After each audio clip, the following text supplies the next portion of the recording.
adalah harimaumu. Itulah bunyi sebuah peribahasa terkenal yang bermakna agar seseorang berhati-hati dalam berbicara. Karena ucapan tersebut bencana bisa berbalik mencelakakan diri sendiri. Hal tersebut ternyata dialami oleh beberapa orang berikut ini. Dan kebanyakan adalah orang terkenal.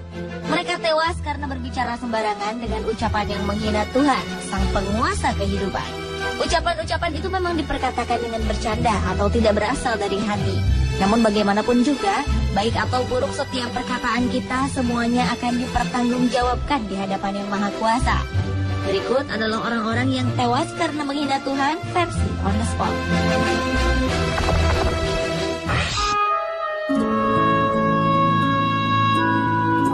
Sebuah tragedi menimpa seorang calon presiden asal Brasil, Tancredo Neves, yang terpilih melalui pemungutan suara pada tahun 1980. Saat kampanye, pria kelahiran 1910 ini pernah berkata bahwa jika ia memperoleh lebih dari 500.000 suara, tak akan ada yang bisa melengsarkannya dari jabatan presiden, bahkan Tuhan sekalipun. Tancredo Neves akhirnya memang berhasil memenangkan pemilu tersebut. Namun ironisnya, sehari sebelum ia dilantik menjadi orang nomor 1 di Brazil, Tancredo Neves meninggal karena komplikasi operasi yang ia jalani beberapa hari sebelumnya. Dalam perjalanan hidupnya, Tancredo Neves memang tidak dilengsarkan dari jabatan kepresidenannya, melainkan ia terlengser dari dunia oleh kuasa sang penguasa kehidupan sebelum Tancredo Neves menyentuh kursi kepresidenan secara resmi.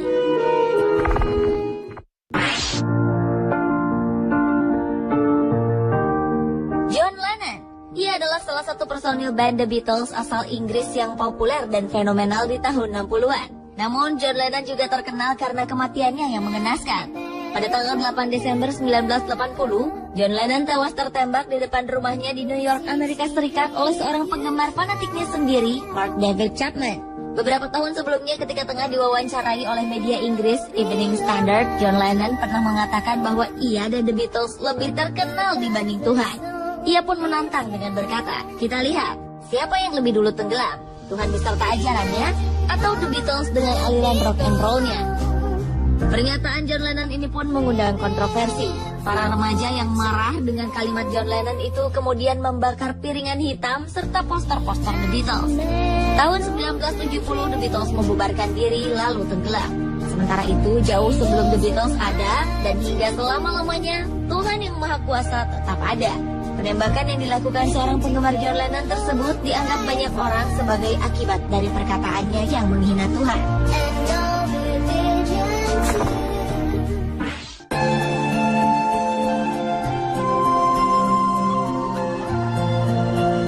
Siapa yang tidak kenal Titanic? Salah satu kapal terbesar di dunia yang pernah ada yang terkenal karena kecanggihannya pada zamannya. Dan Titanic juga terkenal karena berakhir dengan tragis. Kapal tersebut merupakan mahakarya Thomas Andrews, seorang arsitek terkenal yang sangat detail dan perfeksionis dalam berkarya. Ketika pembangunan Titanic selesai, seorang reporter pernah bertanya pada Thomas Andrews, seberapa amankah kapal ini untuk berlayar di Samudra Atlantik? Dengan sombong, Thomas Andrews menjawab, bahkan Tuhan pun tak bisa menenggelamkannya. Pada tanggal 10 April 1912, untuk pertama kalinya, kapal Titanic berlayar menuju Amerika Serikat dari Eropa. Namun 4 hari kemudian, tak disangka-sangka kapal mewah ciptaan Thomas Andrews tersebut menabrak gunung es yang merupakan ciptaan Tuhan yang Maha Kuasa. Lambung kapal itu robek hingga akhirnya tenggelam di Samudra Atlantik Utara.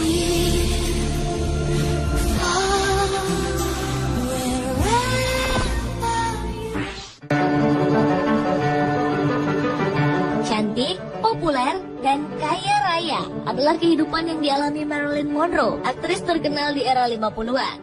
Namun sayang, di balik segalanya itu, ia mengalami kehidupan keluarga dan percintaan yang pahit. Suatu hari ketika Marilyn tengah syuting sebuah acara, ia dikunjungi oleh seorang pendeta bernama Billy Graham. Menurut hamba Tuhan itu, ia datang mengunjungi Marilyn karena mendapat panggilan dari Tuhan. Aktris yang kala itu dikabarkan dekat dengan Presiden Amerika John F. Kennedy menolak mentah-mentah kehadiran sang pendeta. Dengan angkuh Marilyn berkata bahwa ia tak butuh Tuhan. Tragis, seminggu setelah pertemuannya dengan pendeta Billy Graham, Marilyn ditemukan tewas dalam apartemennya. Banyak teori yang mengatakan bahwa Marilyn dibunuh sebagai konspirasi politik. Namun teori yang diakui hingga kini adalah Marilyn bunuh diri dengan menenggak obat tidur dalam jumlah besar. Bukan rahasia Rahasia lagi bahwa wanita cantik ini mengalami depresi berat akan masalah kehidupan pribadinya yang berantakan. Padahal sebenarnya di saat tertekan itulah Marilyn Monroe membutuhkan Tuhan untuk menolongnya.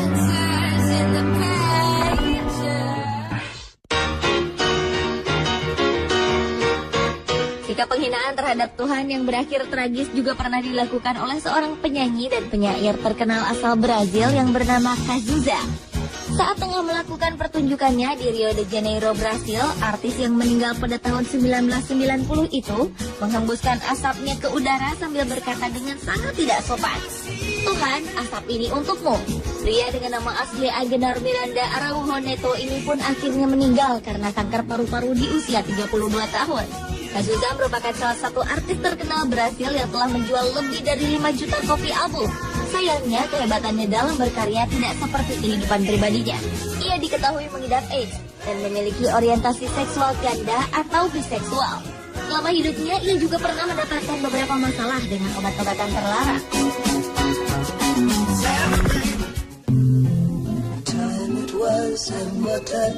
Pada tahun 2005 di Campinas, Brasil, sekelompok remaja yang tengah mabuk pergi untuk menjemput seorang temannya. Ibu dari remaja yang dijemput ini khawatir melihat sang anak yang pergi bersama teman-temannya yang mabuk. Ia pun berpesan pada anaknya semoga Tuhan bersamanya dalam perjalanan. Namun sayang, remaja tersebut bukannya mengaminkan apa yang dikatakan sang ibu. Ia malah menjawab, Tuhan boleh ikut bersama mereka hanya jika Tuhan duduk di bagasi, karena kursi mobil sudah penuh. Tragis, beberapa jam kemudian para remaja tersebut ditemukan tak bernyawa karena kecelakaan. Seluruh penumpang mobil malang itu tewas dan keadaan mobil benar-benar hancur. Namun sungguh ajaib, di tengah bangkai mobil yang sudah tak berbentuk, bagasi mobil tersebut tidak ikut hancur. Bentuknya tetap utuh.